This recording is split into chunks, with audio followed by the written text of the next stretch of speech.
Welcome to my channel. ఎలా ఉన్నారు? నేనైతే చాలా బాగున్నా. మీరందరూ కూడా బాగుండాలని మనస్ఫూర్తిగా కోరుకుంటున్నా. సో ఇదైతే ఇవాళ మార్నింగ్ వ్లాగ్ అనమాట. సో నా మార్నింగ్ డైలీ రొటీన్ ఎలా ఉంటుంది అని చెప్పేసి ఒక చిన్న వ్లాగ్ రూపంలో మీ ముందుకైతే తీసుకొని వచ్చిన. ఎక్కడ స్కిప్ చేయకోకుండా చూడండి, ఓకేనా? ఇక మనం వంట చేసుకుంటూ మాట్లాడుకుందాం. సో ఇక నేనైతే మార్నింగే లేచి మంచిగా ఫ్రెష్ అప్ అయిన తర్వాత ఇంట్లో పని అయితే స్టార్ట్ చేస్తాను అనమాట. ఇక ఇంట్లో మనకు చిన్న చిన్న పనులు ఉంటాయి కదా, అవన్నీ కంప్లీట్ చేసేసిన తర్వాత ఇక టిఫిన్కి అయితే ప్రిపేర్ చేస్తున్నా. సో ఇవాళ టిఫిన్ వచ్చేసి టమాటా పచ్చడి, మళ్ళీ దానికి కాంబినేషన్ పెసరట్టు అయితే చేస్తున్నా. ఎంతమందికి పెసరట్టు ఇష్టమో కామెంట్ చేయండి.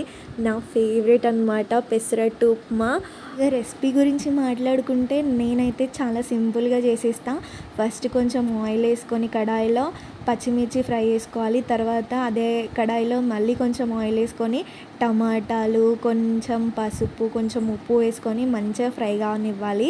ఇక ఈలోపు అయితే మనం పెసర్లు, నానబెట్టుకున్న పెసర్లు ఉన్నాయి కదా, అవైతే మిక్సీ పట్టేద్దాము. పెసర్లు, బియ్యం అన్నమాట.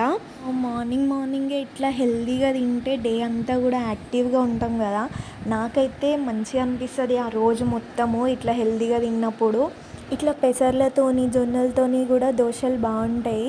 ఇంట్రెస్ట్ ఉన్న వాళ్ళు కామెంట్ చేయండి. జొన్న దోశ రెసిపీ కూడా షేర్ చేస్తాం మీకోసం. ఇక్కడ అయితే మిక్సీ అయితే పట్టేసిన. ఇక టమాటాలు కూడా మంచిగా కుక్ అయినాయి అన్నమాట. సో ఇట్లా మార్నింగే లేచి మంచిగా పని అంతా చేసుకొని ఫ్రెష్ అయ్యి వంట చేసుకొని తింటే చాలా పీస్ఫుల్గా అనిపిస్తుంది కదా. నాకైతే డే అంతా పాజిటివ్గా అనిపిస్తుంది. మీలో ఎవరైనా ఇలా ఉన్నారా? ఉంటే కామెంట్ చేయండి. ఇక్కడైతే మిక్సీ జార్లో వేసి పక్కకు పెట్టేసిన, ఎందుకంటే కొంచెం కూల్ అవ్వాలి కదా. ఇందులోనే కొంచెం కరివేపాకు, వెల్లుల్లిపాయలు వేసుకొని ఇక మంచిగా మిక్సీ పట్టుకున్న. అవి కూల్ అయిన తర్వాత ఇక్కడ వచ్చేసి తాలింపు చేస్తున్నాను అనమాట చట్నీ కోసము.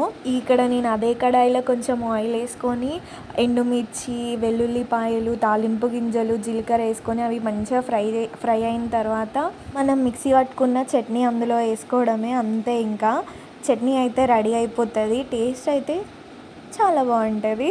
టైం ప్రకారం మన షెడ్యూల్ ప్లాన్ చేసుకుంటే మనకి చదువుకోవడానికి కూడా వీలుంటుంది. ఇక పొద్దున్నే ఈ వర్క్స్ అన్నీ కంప్లీట్ చేసుకుంటే ఆ డే మొత్తం కూడా మనం చదువుకోవడానికి టైం ఉంటుంది అన్నమాట మంచిగా. నేనైతే ఇక అట్లనే ప్లాన్ చేస్తాను అనమాట. ఇక ఇక్కడైతే చట్నీ తాలింపు పెట్టడం అయిపోయిన తర్వాత ఇక దోశలు అయితే వేస్తున్నా. కాదు పెసరట్టు. ఇక పెసరట్టు అయితే మనం మంచిగా ఫ్రై చేసుకోవాలన్నమాట, దూరగా కాల్చుకోవాలి. ఇక మంచిగా పెసరట్లు వేసుకొని తినేసి ఇక బయటికి వెళ్ళి ఆర్డర్ పెట్టిన కొన్ని బుక్స్ అవి తెచ్చుకున్నా.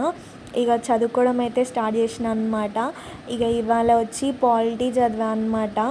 ఎవరైనా ప్రిపేర్ అయ్యే వాళ్ళు ఉంటే ఫస్ట్ డైరెక్ట్గా స్టాండర్డ్ బుక్స్ అస్సలు చదవకండి. ఎన్సీఆర్టీ బుక్స్ ఉంటుంది కదా, ఒకటి ఇండియన్ కాన్స్టిట్యూషన్ ఎట్ వర్క్ అని, ఆ బుక్ చదవండి. ఫండమెంటల్స్ అన్నమాట మనకు ఎన్సీఆర్టీ బుక్స్. ఈ విషయం అందరికీ తెలుసు, కానీ తెలియని వాళ్ళు కూడా ఉంటారు కదా, బిగినర్స్. నాకు కూడా స్టార్ట్ చేసినప్పుడు ఏం తెలియదు. నేను కూడా ఇట్లా యూట్యూబ్లో వీడియోస్ చూసే తెలుసుకున్నా. సో అందుకోసమనే చెప్తున్నా. ఇక ఇక్కడైతే దోశలు వేయడం కంప్లీట్ అయిపోయింది. ఇంకా మీరేం బ్రేక్ఫాస్ట్ చేసుకున్నారో కామెంట్ చేయండి. బ్రేక్ఫాస్ట్ చేసుకున్నారా, డైరెక్ట్ అన్నమే తినేసినారా కూడా చెప్పండి. సో ఇదైతే ఇవాళ వ్లాగ్ అన్నమాట. ఇవాళ డైలీ రొటీన్. నచ్చిందా? వీడియో నచ్చితే లైక్ చేయండి. మరిన్ని వీడియోస్ కోసం మన ఛానల్ని సబ్స్క్రైబ్ చేసుకోండి. లైక్ చేయడం మాత్రం అస్సలు మర్చిపోకండి. వీడియో చివరి వరకు చూసినందుకు thank you so much. Bye. సత్యమేవ జయతే.